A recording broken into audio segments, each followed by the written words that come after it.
From the heart of where innovation, money, and power collide in Silicon Valley and beyond, this is Bloomberg Technology with Caroline Hyde and Ed Ludlow.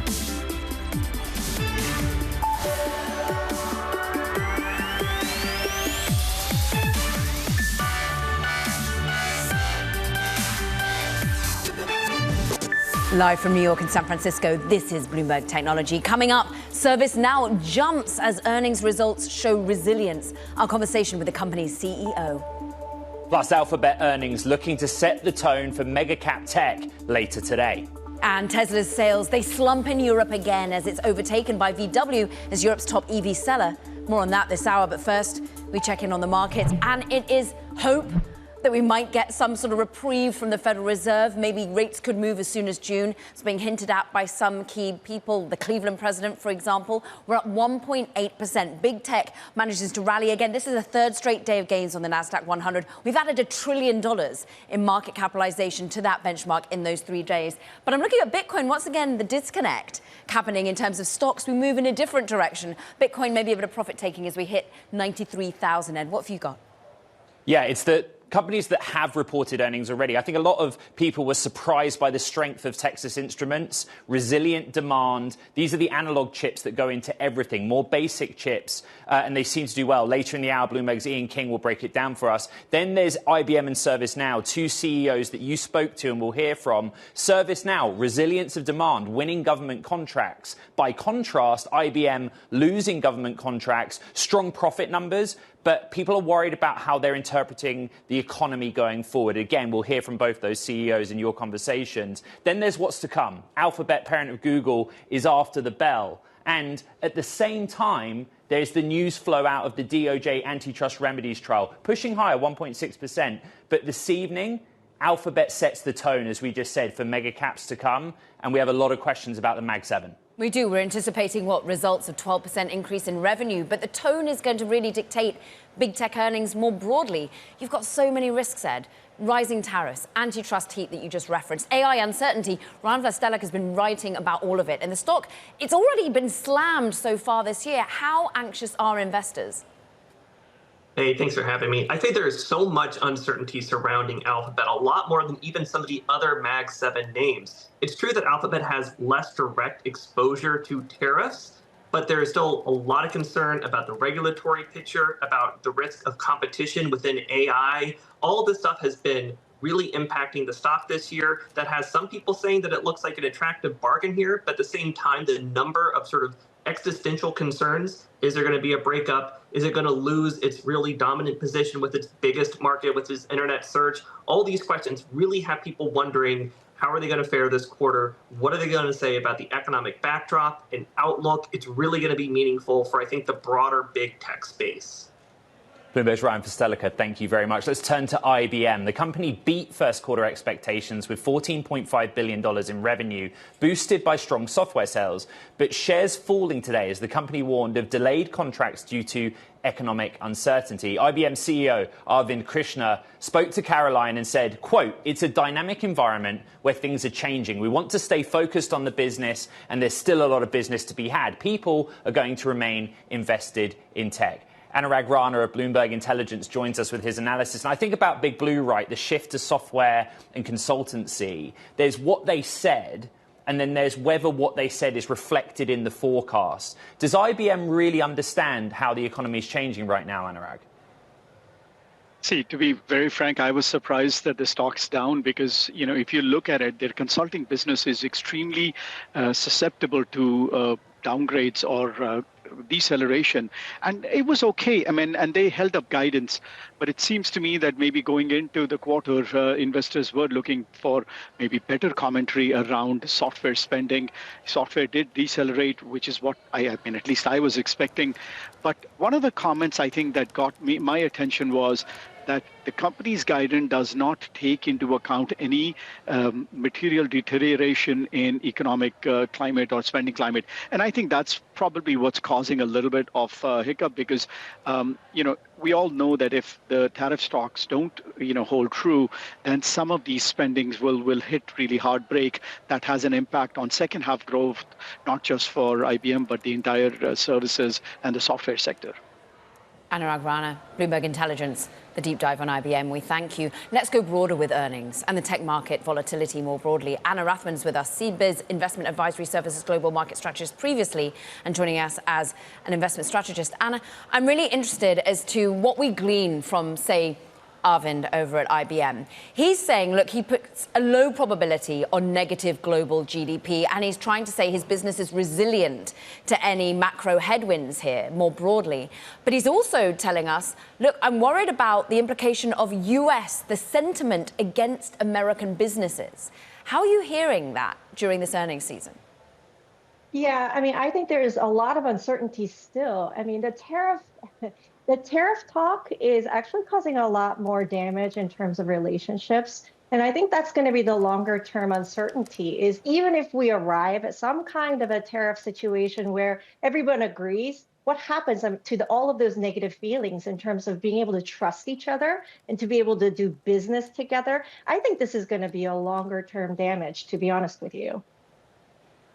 You're damned if you do and damned if you don't. If you think about what Anurag was just saying about IBM, his thesis is that they are not taking into account a deteriorating economic environment.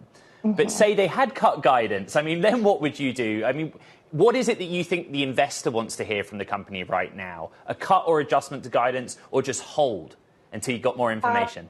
I'm not sure if you can give good guidance at this point. Because, the tariffs, that's one thing. It's unilateral. We're talking about it at like a 30,000-foot level. How it actually trickles down to actual supply chains and businesses and what choices management teams make in the face of this headwind, that's the unknown. So in terms of negative GDP, maybe, perhaps. There might be other alliances that are being made. We just don't know. But in terms of guidance, it's almost difficult to know. And even if they were to give guidance, I think we have to take with a huge grain of salt. So right now, I think the best bet is to just hold and watch. One interesting angle out of Texas Instruments earnings was the idea that they had a good first 3 months of the year, but they said that was not necessarily reflective of people front-running tariffs. How do you interpret that? We had a lot of soft data from PC shipments, for example, smartphone shipments, that very much told us in the world of technology, companies were front-running tariffs in the first 3 months of the year. Yeah, I think companies did that, consumers did that. And so really, we don't have that much information because Liberation Day wasn't even a month ago, right? So, tying this to the Fed speak this morning about how we may have some economic numbers by June to be able to do something, I think that's too early. I think there's a lot of distortion in the data in terms of front running, as well as just holding and waiting and watching with bated breath. I don't think there's going to be enough data for either investors or policymakers to be able to do anything definitively. So, Anna, if you're an investor and you haven't sold out prior to any of this turbulence, do you just stay the course? Do you remain long the names that you've been committed to prior to this and just hold steady until we come out the other side of what is a very much self-induced period of instability? Yeah, I think that the self-induced is right. I think because management can't make any real decisions at the moment or give guidance, I think it's difficult for investors to say either sell or buy. I think it is very much a wait and see. Now, if you're a long-term investor, if you're short-term, the choices are to just sit and wait. If you're a long-term investor, I don't think any of the propositions that we have around AI, around tech and tech dominance is changing for you. So tech is still quality. They've got very good balance sheets. Tech is still utility in terms of the fact that modern life just doesn't work without tech. So if you're a long-term investor, taking the course is not a bad idea either. Which corner of the technology market is going to come hurtling out of whatever happens next, Anna? Give me one specific area you're most excited about. You know, hardware has taken a lot of hit because of not only tariffs, but because of the strained relationship with China. But I think hardware is actually maybe oversold and maybe still a good bet. You're going to need hardware to develop software. That's not going away. So I don't think there's anything bad to say necessarily for the long term for hardware. I would say maybe the bad news wouldn't hit hardware as much as it may software, given that it has sold off so much. You're going to need hardware to develop software is the line that CEOs all over this planet are telling themselves every day at the moment. Anna Rathbun, consulting global market strategist, thank you very much. Now, coming up, Caroline's conversation with ServiceNow CEO Bill McDermott. That is one that you do not want to miss. This is Bloomberg.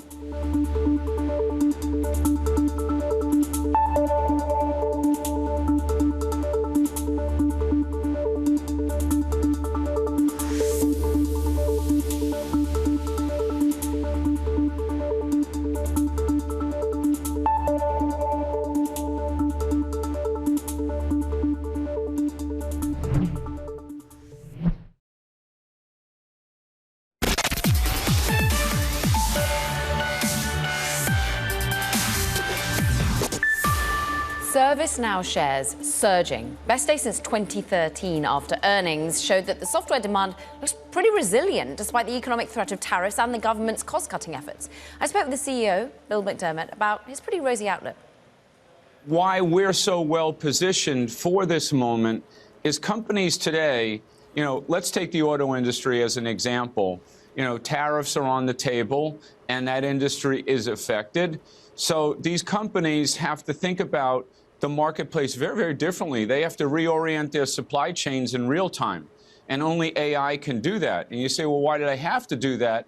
There's 30,000 parts that go into manufacturing a single vehicle. They may not be able to pass on the $10,000 increase to the consumer. So companies like ServiceNow can get them to tier 2 and 3 suppliers, sign up new suppliers in real time, and position these companies to win. And this is true in every industry. It could be insurance, it could be pharma, it could be retail, manufacturing. It's all in the focus of ServiceNow to help these companies innovate. Let's go from private companies to the public sector. And I know that you've won a federal contract, but many had a lot of anxiety about what DOGE meant for you. You said DOGE loves you, but why would DOGE love you at this moment? Well, we're laser focused on modernizing government and elevating how it serves the American people in the U.S. And what's really interesting about DOGE, it has formed a standard that other governments around the world are following. So our public sector business was up 30% year on year. We had 6 new public sector logos, including 1 large U.S. federal agency.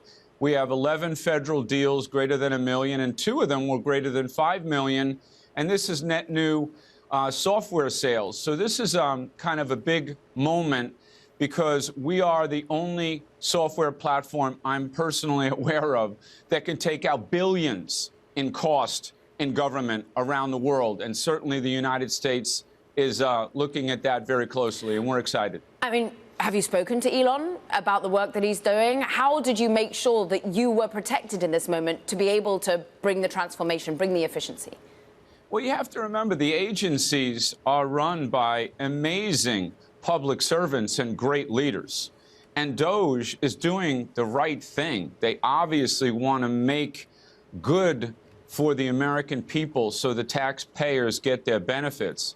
Our platform is front and center in helping them do that. There's systems like COBOL systems in there in government entities since 1959. And then the 20th century architectures where all of these legacy systems were departmentally organized. And then there was maverick buying over decades of different administrations. We can come in there and consolidate all of these spends onto the ServiceNow platform and replace hundreds of systems. And who wouldn't want to do that? ServiceNow CEO Bill McDermott. Let's dig in more. Brody Ford is with us, who's been busy covering all of these earnings. Brody, we were all surprised by the resilience versus the public sector. But more broadly, they're just showing current remaining performance obligations are really strong. Exactly. So, yeah, I mean, right. It's been a kind of funky moment for the economy. Everyone's wondered if you're a software vendor, you're not impacted by tariffs. What does this mean for you? And what ServiceNow has shown us is maybe not a whole lot. The results were very solid. I mean, the stock was down like 20-some% headed into the results. And so expectations were quite low, but they did surpass that. And they were able to show that, at least for the time being, not a whole lot of impact from all the economic kind of chaos and fear we've been seeing out there. Right. What he had to say, Bill McDermott, showed confidence. But actually, we probably should focus on the full year guidance, because the full year guidance definitely reflects the political uncertainty and perhaps some caution, Brody. Correct. Yeah, if you factor in the currency, it was just the slightest cut from their previous guidance. In that environment, that's pretty good. They say in their commentary that the guidance reflected some caution, that, even though the trends were good, that they gave a conservative guidance because it allowed them to essentially, if things go a little wrong later in the year, they won't have to cut again. Because, yeah, it's still an open question. I mean, if we head into a true recession or if there's more aggressive federal cost cuts, ServiceNow will not be immune. It was interesting, Morgan Stanley saying, look, they're de-risking their forward guidance. But, Brody, they also highlight how strong they've been in terms of generative AI. Are we back to talking about some of the efficiency that we've all been promised, some of the productivity? Yes, every company right now is singing the song of our generative AI product is driving revenue. Not a ton of them are breaking out super specifically what that means. ServiceNow has given some numbers, some guidance, but I think still the generative AI uplift, most analysts expect that to come next year, even the year after in a significant way. But still, that's where the big growth bet is for all these companies. In ServiceNow's case, it is a higher tier product that you would buy, you would uplift your license to be able to access the generative AI tools. And so certainly if you're a salesperson there, that is priority number one right now.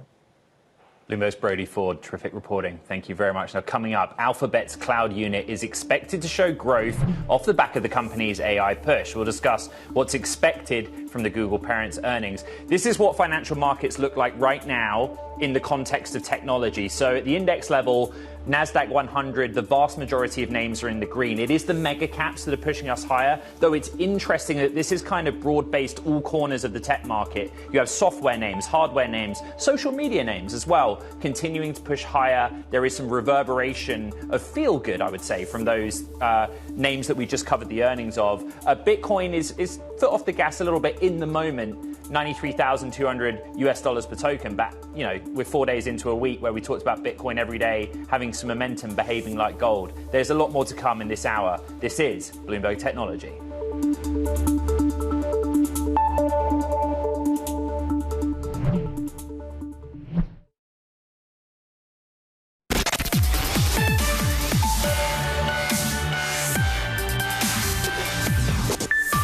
Google parent Alphabet. Well, it reports its earnings after the market closed today. Let's get more on what to expect. Bloomberg Intelligence's Mandeep Singh is here.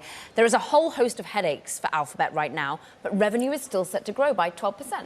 Yeah, and search grew double digits last quarter. So I feel the bar is high. And when I look at all the things that have transpired since the last time they reported earnings, I feel on the margin it's going to go down. And especially if they miss on search, I mean, overall print, no matter how strong cloud is or YouTube is, it's not going to matter. So from a profitability perspective, it's all about search. And I can't imagine, how they beat on the search revenue, given all the stuff we have heard about Temu, Shein, and advertisers pulling back, even though their ad pricing will be better than peers. But on the margin, I think I don't see them beating consensus numbers.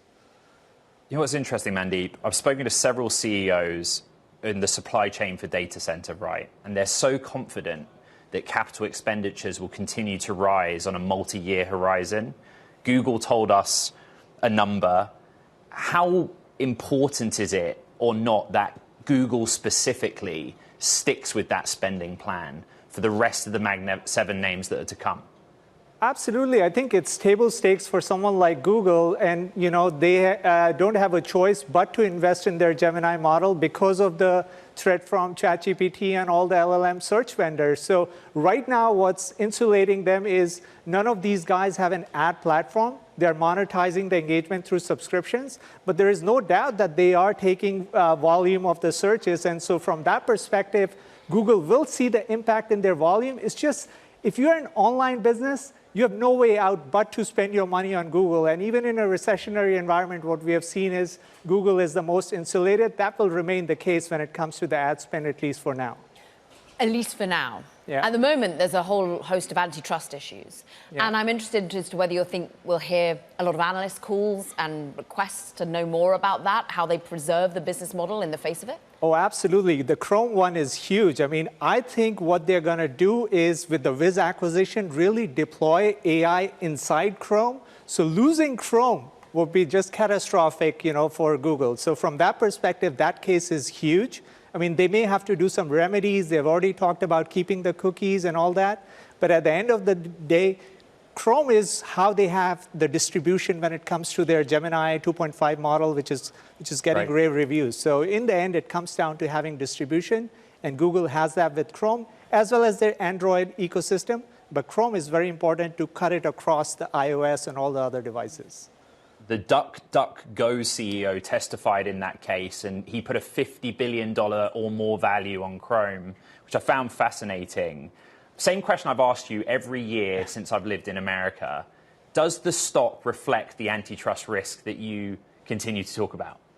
It does. I think right now Google is at the lowest valuation when it comes to all the Mag 7 names in terms of multiples. So from that perspective, the ChatGPT threat, the regulatory risks are reflected in the valuation. But like I said, if something happens to that search revenue, then suddenly all the earnings estimates are going to get revised lower. So from Google's perspective, cloud is not how they make their money. It's search. And that's why it's all the more important to keep that intact, when it comes to the regulatory risks that are out there. I bring it up because the DOJ is seeking divestment of Chrome, which would be a big thing. Bloomberg Intelligence's Mandeep Singh, terrific analysis. Thank you very much. Now, coming up, tech earnings still in focus. IBM beat expectations, but sounds a cautious tone. We're going to speak with David Bahnsen of the Bahnsen Group and get his big tech outlook. That conversation next. This is Bloomberg Technology.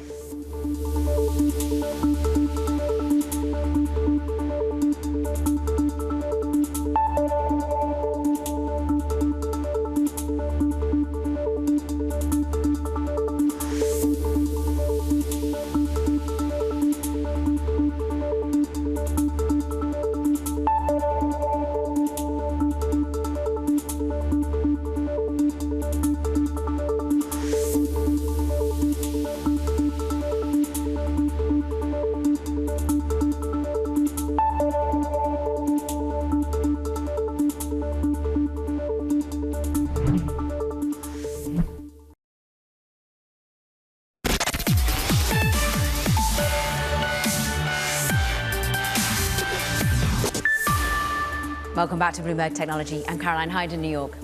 And I'm Ed Ludlow in San Francisco.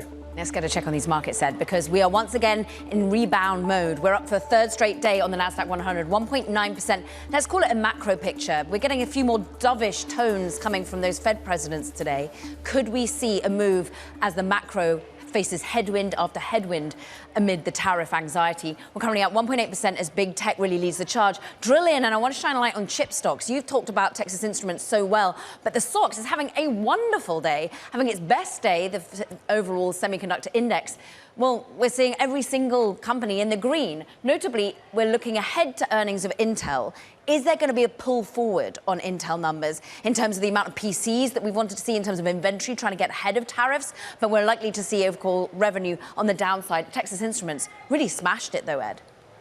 Yeah, let's stick with Texas Instruments and bring in Bloomberg's Ian King. This is a maker of the more simple chips, goes in everything from cars to electronics. What do we learn from their numbers? Yeah, I mean, they said essentially everything is awesome. That's been the message so far for all chip companies. Demand is good. It's coming back just like we said it was across all markets, across all geographies. Everything is really good, but with a giant but. Yeah, the giant but being tariffs and uncertain trade policy. The other one that caught the eye overnight was SK Hynix out of Korea, key memory provider to NVIDIA in the context of data center. What's the read-through to the big picture? Yeah, the same thing there. Everything is awesome, right? Everything, orders are coming in, selling a lot of chips. Demand fundamentally is still strong, but tariffs. We want to thank you, Ian King, on all things chips. But meanwhile, going back to broader stories right now, there is some breaking news that the US is set to demand that Putin of Russia accepts that Ukraine has a right to continue its military force. Now, we go out to our Balance of Power co-host, Katie Lines, who can bring us some of the details here. There is an important meeting about to occur in Moscow, and this is the line when it comes to what Russia must accept in any sort of ceasefire. Yeah, Bloomberg, according to sources familiar with the matter, Caroline, is really providing some light as to what exactly, in terms of concessions, the U.S. wants to ask of Russia after much reporting over all of the concessions that have been asked of Ukraine. And that does include a demand that Russia essentially accept that Ukraine will have its own military force and defense industry as part of any deal. And our understanding is this is going to be presented as an issue when Steve Witkoff, the U.S. Special Envoy, meets with Vladimir Putin next in Moscow, which is expected to happen tomorrow. And an additional demand here as well, according to our reporting, is that Russia returns control of the Zaporizhzhia nuclear power plant in Ukraine, and that the U.S., in theory, would take over the operations of that. Now, it's not clear whether or not these are concessions that Vladimir Putin will be willing to accept, as at least when it comes to the Ukrainian defense industry, that would mean Putin does not achieve one of his stated war aims. When he invaded Ukraine, he said part of the objective was to achieve the demilitarization of Ukraine. Now, of course, there are other objectives that, based on our reporting on the deal that had been presented to Ukraine from the U.S., that would mean Vladimir Putin would achieve, including a commitment that Ukraine would never be able to join NATO, as well as recognition of Crimea, which Russia illegally annexed in 2014 as Russian. That is something that Ukrainian President Volodymyr Zelensky has said he could not accept in any deal because it would violate the Ukrainian constitution. And of course, President Trump was upset with that statement. He said that it is a deterrent or an impediment, if you will, to achieving peace, though he also has expressed ire with Vladimir Putin today in the aftermath of deadly strikes in Kyiv overnight, which killed at least a dozen people and wounded dozens more. He says that Vladimir Putin must stop. He says that the timing is very bad. It was not necessary. He says he is not happy with the Russian strikes on Kyiv, and it'll remain to be seen if Russia is happy with this architecture of a deal that, again, based on our reporting, the U.S. is preparing to present. Balance of Power co-host Katie Lines, thank you very much. Let's get back to technology earnings. Driving stocks today, IBM underwhelming investors despite posting a sales beat. CEO Arvind Krishna expecting AI to continue to deliver, telling Caro AI business is $6 billion. It's pretty big compared to most others, and we are very happy. People are using it to improve enterprise, customer service, customer experience. For more, David Bunsen, the Bunsen Group Chief Investment Officer, joins us now. His company, $7.1 billion of assets under management. You might have heard Bloomberg's Ian King a moment ago also speaking in the context of the chip names. And in summary, everything is awesome. IBM, the market is sort of not necessarily sharing the sentiment. But let's start there, David. Is everything awesome for technology in corporate America? Well, no, not everything is awesome in the sense of technology is not immune at all from the uncertainty generated by the tariffs and the questions as to what that will mean both to the economy, but then also to actual policy and therefore expectations for corporate profits. So that uncertainty lingers, but I think everything is certainly wonderful so far in terms of operating results that have been reported. We are holders of both Texas Instruments, which is up a lot today, and IBM, which is down. But IBM has been an absolutely unbelievable performer. And really, the AI side was good news. The stock would be down more today if it were not for the AI boost. It's the software growth was only 9% quarter over quarter when they had done 11% the quarter before. So some deceleration in what's been a very successful growth in that hybrid cloud, the former Red Hat business that they acquired. IBM has executed very well, and we're big believers long term in what they're doing, that whole story. There's a lot of good news in the technology sector, but you just simply can't overpay for the good news.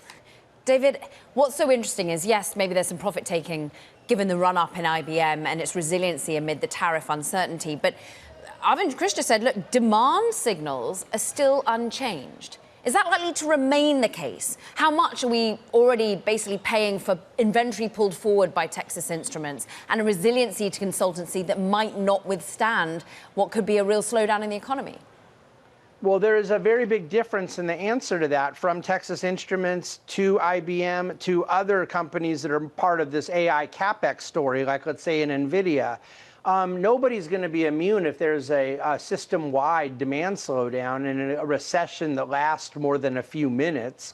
But there's uncertainty as to what exactly will happen. I expect that there will be a slowdown.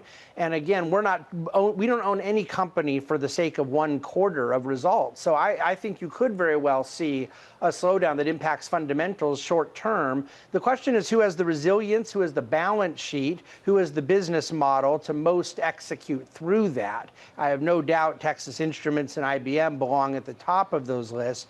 They're not dependent on a somewhat unsustainable AI CapEx cycle, let alone are they relying on a PE ratio that has been totally unsustainable to hold the stock price up.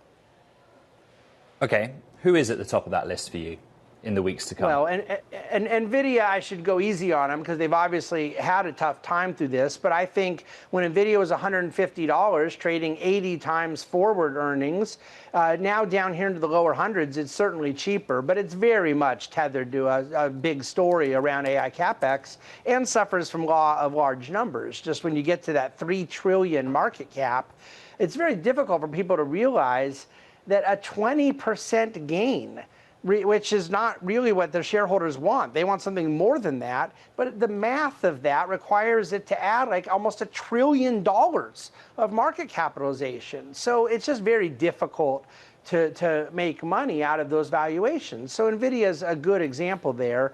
Look, we're dividend growth investors, and so NVIDIA is not a name that we'd be looking at anyways. I think IBM, if you look at the dividend on cost for people that were buying IBM a number of years ago, we entered the position about 7 years ago. It's been unbelievable, and everyone focuses on how well the stock price is done, and that's great. It makes us look good.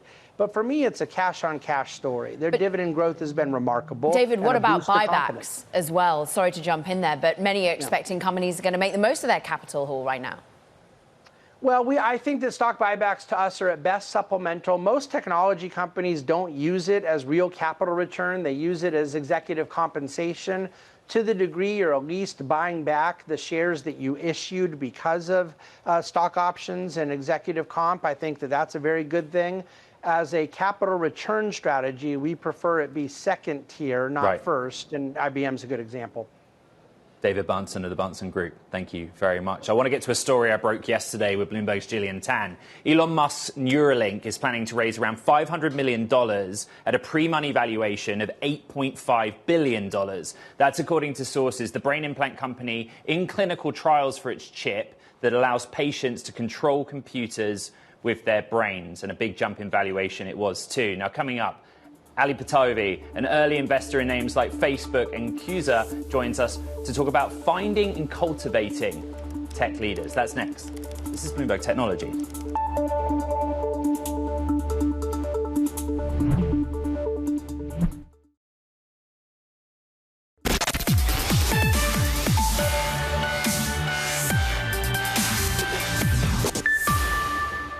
Ali Partovi, an early investor in Facebook, Airbnb and Dropbox, has announced a new $320 million fund from his company Neo to back early tech talent through a scholars program for college students, an accelerator which would compete with the likes of Y Combinator. Ali joins us now. Welcome to the show. Welcome to the studio. That's the debate, right? Is what you do venture capital with an accelerator offering, or are you an accelerator? I define us as a mentorship community. I'm so excited to be here, Ed and Caroline. We've just raised $320 million, but what I'm most excited about is that we discover superstars earlier than anybody else. I started this company 8 years ago with the vision that you can identify future billionaires when they're still in college and mentor them and help them accomplish their potential. And it's just amazing to see what Neo scholars have gone on to do. Yeah. Last year, all of OpenAI's new grad hires were Neo scholars, and some of them go on to found, companies like Cognition and Cursor that are worth billions and that we back. Yeah, I mean, let's look at the case study of AnySphere, which makes Cursor such a hot product. And you found Michael before anyone else. You were the first check-in. The fact that you've got such prior experience and wins, is there a method? Is there something that you see in each founder? There is, and honestly, when I started, I had a little bit of insecurity of like, is it possible to build a machine, build an institution that systematically identifies future tech leaders when they're still sophomores in college? And is it, or do I just have a knack, or can you do it systematically? And I feel pretty confident we've now proven that you can do it institutionally. Michael is a great example. I met him when he was a rising sophomore at MIT, and we helped mentor him, not just towards becoming a founder, but helped him get his first startup internship. His co-founder, Aman, who was also an MIT student, we helped him get his first startup internship. And when they were starting a startup, we mentored them regularly for almost a year before they raised funding. And they're not the only case. I just mentioned Cognition. Co-founder Walden Yan was a Neo scholar. That's $1 billion company. So here's the thing, right? All of these people, and their story is just at the core of Silicon Valley law, right? They are talented.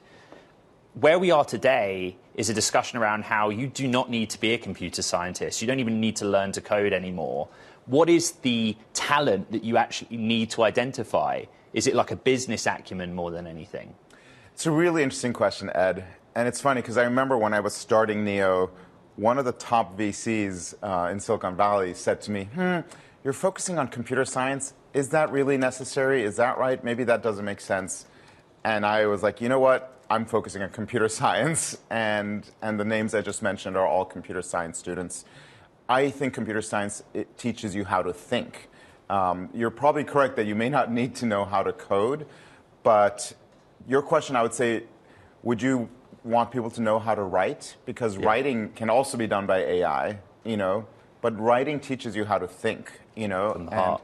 Yeah, and computer science, we focus on computer science students because I think it does give them business acumen and just gives them strategic thinking abilities. It's why you founded Code.org with your brother all those years ago. Yeah, I'm going to get personal for a minute, Ali, because you're an immigrant yourself and your family fled the Iranian regime years ago. We're at a period where immigrants perhaps don't feel quite as accepted into the United States right now. Does that impact some of the founders that you're going to find?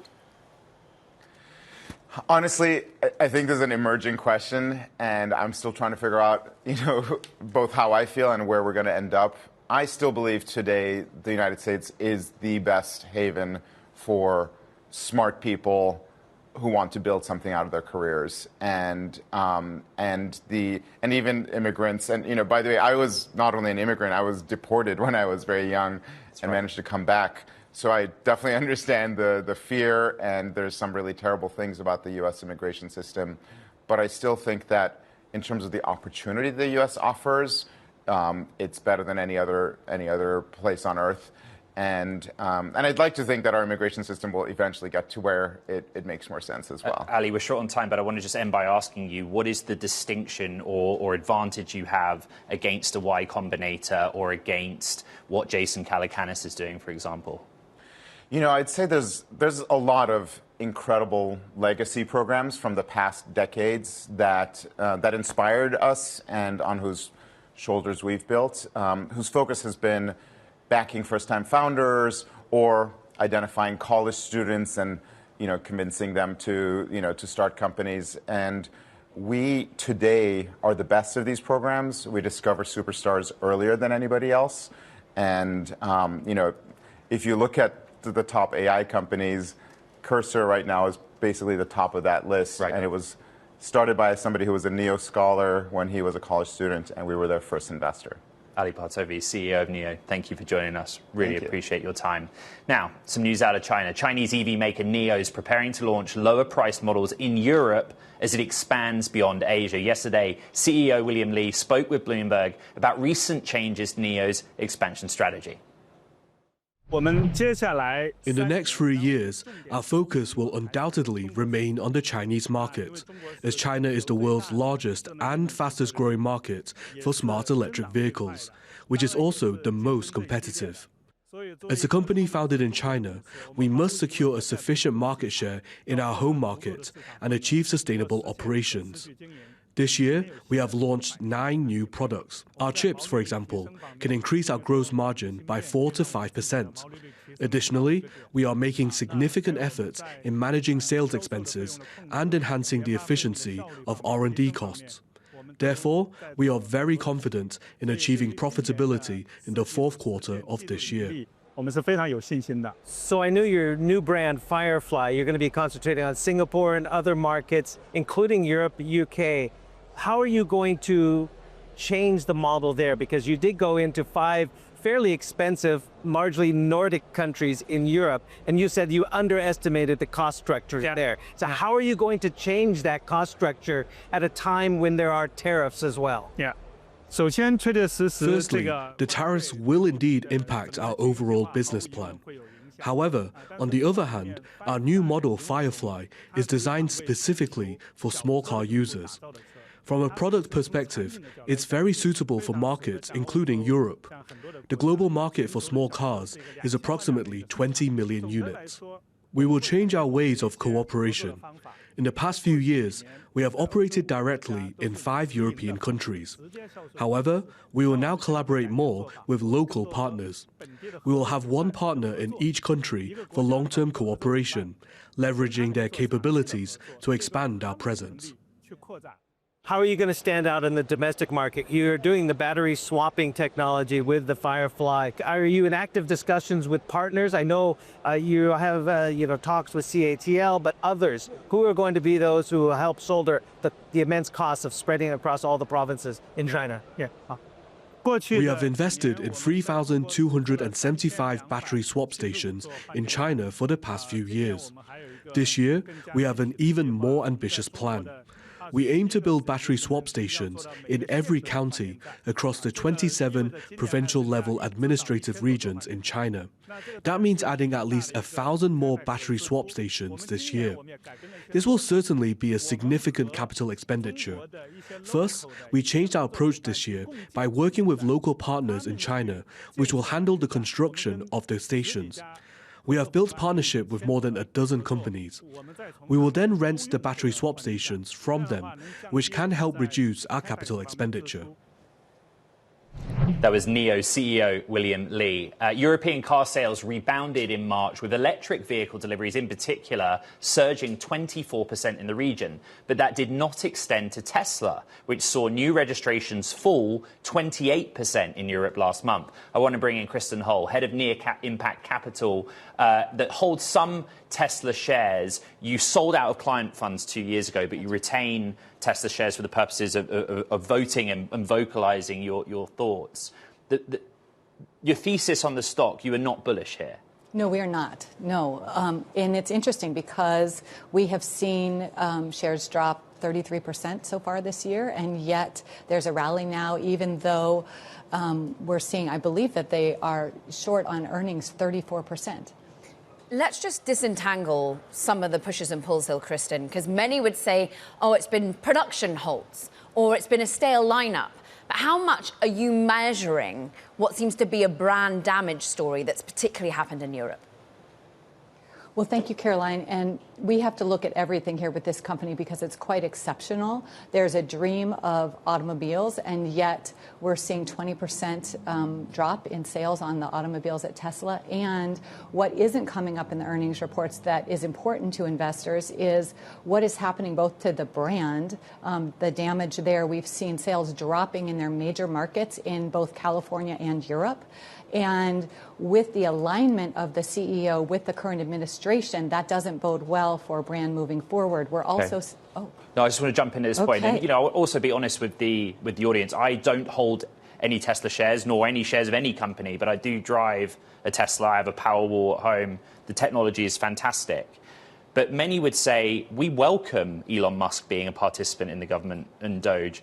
What's your reaction to him pledging to now come back to Tesla and dial back on the time at Doge? Does that give you some more confidence? No, not in this case. Where he's there talking about Doge, which is specifically about efficiencies, we're not seeing him practice that in his own company. And so what we're talking about here with efficiencies are human capital management. And we've seen so many, particularly top executives in charge of both engineering and safety, leave the company. And they're also doing some pretty significant layoffs. We want to see really strong human capital management to be able to move this company forward. Exactly what? Because thus far, you have been since 2019 talking about human capital management needs to change. But many investors just ultimately haven't cared, Kristen, and the stock has continued to outperform, give or take, the last 6 months. That's right, Caroline. So we have been talking to Tesla and engaging since 2019 about some of the significant issues for racial discrimination. And we're talking about really top innovation, being able to attract and retain top talent. And that's an issue moving forward at Tesla. And I think we're seeing that in both the ability to innovate. They don't have their next lower priced automobile out yet, despite promises for years at this point. So we are quite concerned. We're pleased to say that NIA has had a significant win, and the board has committed to substantially what we asked for as far as oversight for human capital management and DEI programs at Tesla. To be fair, they do remain committed to that rollout of a more affordable vehicle by the first half of this year. And indeed, we haven't reported any more recent headcount losses for the business. But Kristen Hull, it's always a joy to have you on the show. Thank you, Chief Investment Officer for NIA Impact Capital. Now, that does it for this edition of Bloomberg Technology. Ed, boy, it's been a busy one and there's more to go. Yeah, I think let's go back to some of the top names we've been thinking about throughout the show. The NASDAQ 100 is pushing higher in its all corners of tech, right? Other than IBM. So IBM had like strong profit in sales and investors are going like, yeah, it just wasn't enough for us. There's some concern about the economy, but the big one after the bell carrier is Alphabet, the parent of Google. Can they deliver that 12% increase in revenue? Don't forget to check out our podcast too. You can find it on the terminal, as well as online on Apple, Spotify, and iHeart. This is Bloomberg Technology.